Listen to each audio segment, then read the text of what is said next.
C'est l'un des événements les plus importants dans les Vosges durant l'été, un rendez-vous spectaculaire pour les fans de moto. La montée impossible de la Bresse, des pilotes se frottent à une côte extrêmement raide et doivent tenter de rester sur leurs deux roues pour la gravir. Samuel Mulin, Hélène Leplat.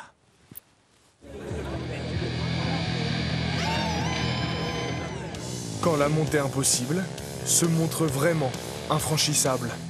Au cours de la deuxième manche, les 63 pilotes engagés dans la terrible épreuve de la Bresse se sont tous cassés les dents sur cette butte de 218 mètres.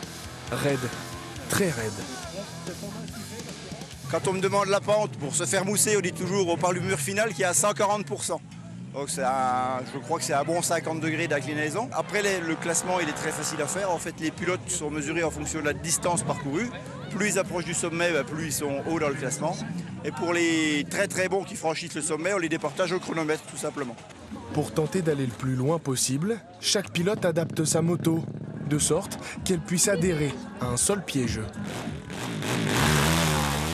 Déjà, il faut une bonne accroche au niveau du pneu. Il faut un bras oscillant qui est pas mal long pour pas que la moto elle cabre. Après, il faut un moteur puissant et surtout des bons amortisseurs suspension.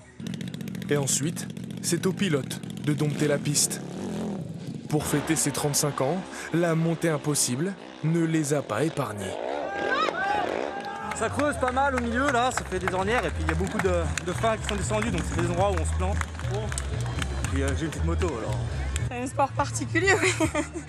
C'est des sensations qu'on retrouve nulle part ailleurs surtout. Cette année la piste est vraiment différente, elle est plus compliquée. Le mur d'enrochement à l'arrivée il ressort beaucoup plus et du coup à chaque fois qu'on tape dedans fort, c'est dur de dire comment il faudrait le prendre. Des motos transformées, une pente déjantée et des chutes par dizaines. Un concept de dingue qui attire et qui fait de la montée impossible un événement phare de l'été dans les Vosges.